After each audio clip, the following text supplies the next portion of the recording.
Oh man, you know it's crazy. My phone would not stop going off today. I got phone call after phone call. Mind you, I'm still recovering from being sick here, people. All this stuff is going around. I've been feeling like hell, but somehow I found the strength to get out of bed to record this video for you guys. So let's just go ahead and talk, man. You notice my tone here. I'm not upset, nor am I complacent. I'm just hitting you with the cold hard facts and the cold hard reality of what's going to happen, like I did previously. And a lot of people didn't like what I had to say when I said this. I told you guys, when you give a company an inch, they will go a mile. And when you look at the current team of PlayStation, it is all new faces. It is not the OGs that we know and love that helped guide PlayStation down the path that, we got with PlayStation 4. All of them are essentially gone. Gio Corsi is no longer with PlayStation. Adam Boyes is no longer with PlayStation. Sean Layden is no longer with PlayStation. Jack Tritton is no longer with PlayStation. Who else? Andrew House is no longer with PlayStation. The list goes on. So when I see people upset over this announcement that I'm about to bring up right now, it makes me really question, do these guys pay attention or do they just want to go where the cloud is, I guess you can say. It's really pathetic at this point. Anyway, irrelevance out the way. For those of you that are complaining and saying this is brand loyalty, like this is what happens with brand loyalty, blah, blah, blah.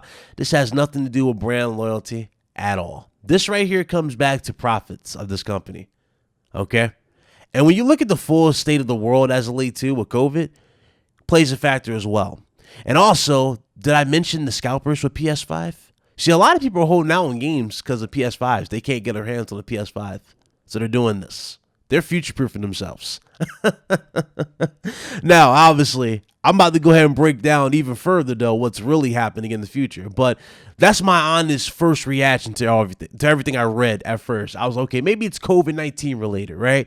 Maybe it's because they can't really guarantee you a PS5 when you try to buy it from said locations. Maybe that's the case. But you have to go back and look what happens in the backyard, and you see exactly why all this stuff Sony was pretty much telling you ahead of time. And here's why. So let's go ahead and look at the first signs of what was going to happen with PlayStation. And they flat out told us. They stealthily told us, and a lot of people were like, okay, that's cool. Who remembers the PlayStation Studios logo? Very similar to what, guys? Xbox Game Studios logo. Now, to the people that might be going, oh, that's not a big deal. You're bugging. Why was the Xbox Game Studio logo built like that? Why did they do that in the first place for Microsoft? I'll tell you why. Because when they put their games on PC, that'll be the first thing you see, and it was to let people know that, yeah, this is made by Xbox in-house studios. That's it. It was to differentiate themselves from the onslaught of games that's on PC and give them more to look out for. That's exactly what it is. That's why Sony did it with PlayStation. So there's one clue right there that you're going to see this in the long-term haul. So there's one clue. The second clue, Game Pass. Obviously, you guys know Game Pass. We have talked about this. We've made a meme out of Game Pass for a long time. But as you clearly can see, Game Pass is about to get a big step up in quality in the future. So I'm not really worried about Game Pass from this point forward. That's why I stopped talking about Game Pass. And a lot of people got upset when I said that, but it is the truth. Game Pass is about to get a lot better in the future. But moving Game Pass off the side, where does Sony fall into Game Pass? PlayStation Now. PlayStation Now was originally a streaming-based platform. I mean, it still is. You can still stream games. But what did they do? They did a remodel of this. Not only can you stream games, you can now download these games. Very similar to what, people? Game Pass. This whole model of PlayStation Now, I guarantee you, is going to change for the future. going forward with PlayStation 5. You guys see how fast PS5 can handle everything on screen and how fast the system is when you're getting to your applications and such and such. This is going to get a massive overhaul in the future, and it's time people get with the times and understand that. It would not surprise me if Sony comes out with a new PlayStation Plus as well for the future. I'm talking PS Plus Plus, where it includes PlayStation Plus, right? PlayStation Plus, and it includes PlayStation Now. It would not surprise me if both of those were put together for a bigger service down the road. It wouldn't surprise me. Trust me, it wouldn't surprise me. This type of stuff is more likely going to happen down the road. And it's best we all look at this with realistic expectations, because this is definitely something that could happen down the road. To go even further, too, the original team, ladies and gentlemen, that was responsible for the glory days of the PlayStation 4, where are they again? Oh, that's right, they're gone. Adam Boyes is no longer with PlayStation. Sean Layden is no longer with PlayStation, ladies and gentlemen. Who else is no longer with PlayStation? Andrew House. He's now with PlayStation. Jack Tritton is no longer with PlayStation. The man himself who got PlayStation out of the red. Because remember, for the most part, for the PS4 gen, what was the main thing people kept saying about PlayStation and Sony? Oh, Sony's going to go what, people? Bankrupt. Remember that? The guy who got PlayStation and Sony out of bankruptcy, Kaz Hirai, is no longer with PlayStation.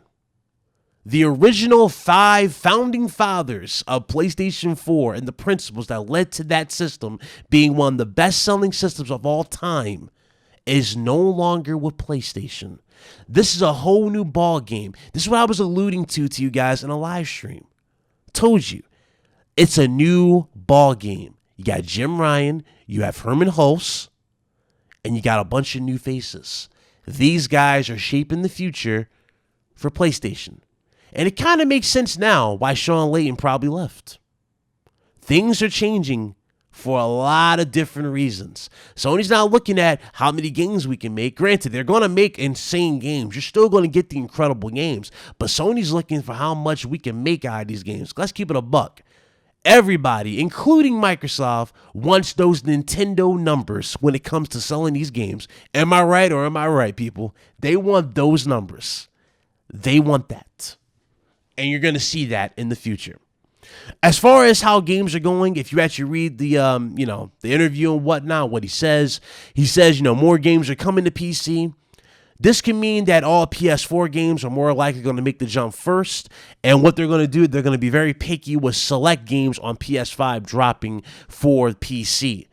More likely multiplayer games, I can say. I can definitely see a lot of multiplayer games that Sony published going to PC as well when they do that. So eventually when we get like SOCOM, remake, I can see that going to PC on some real talk. I really do see stuff like that happening. But that's what they said in the fine print there. So more games are going to happen.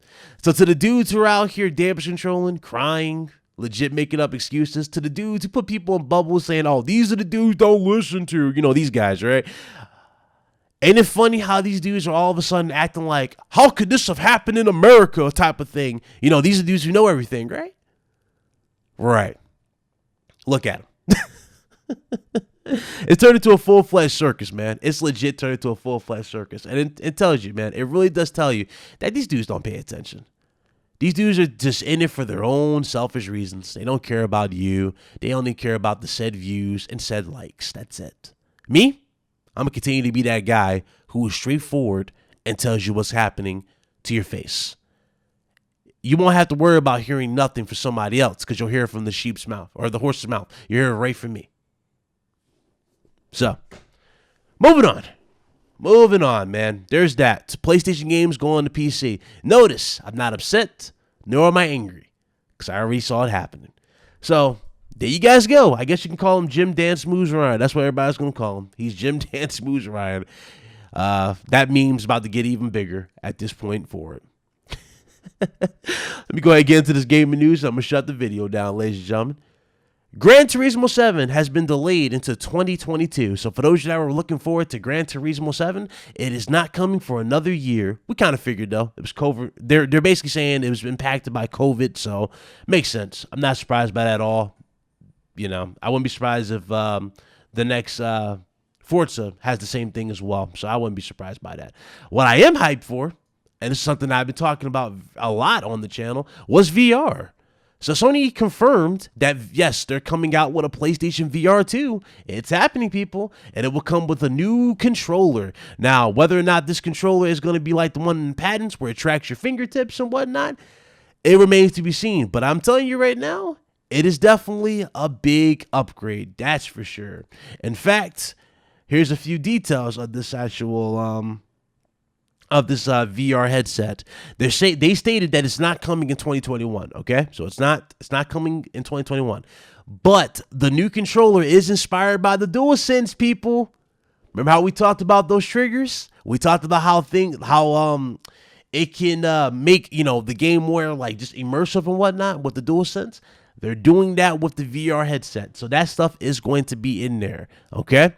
It has a single cord. It's not wireless. So for those of you hoping for it to be wireless, it's not wireless, but it has one cord, which is cool. That's a big update from the original. So I'm okay with that. It has better tracking and it has higher resolution and better field of view. So PlayStation VR just got a massive update, and I'm happy. Very happy for you guys who love VR. You guys are going to be very happy as well going further in the future here when it comes to, that type of experience, okay? So there you guys go. There's all the news. There's all the news, man. Notice I broke this down. I'm not upset. I'm not screaming. I'm not damning anybody because, again, it was clear as day what was going to happen. But we'll see what happens in the future going further, okay? This is Big Cloud Gaming. Thank you guys so much for watching. I will see you guys on my next one. Y'all be good. Deuces.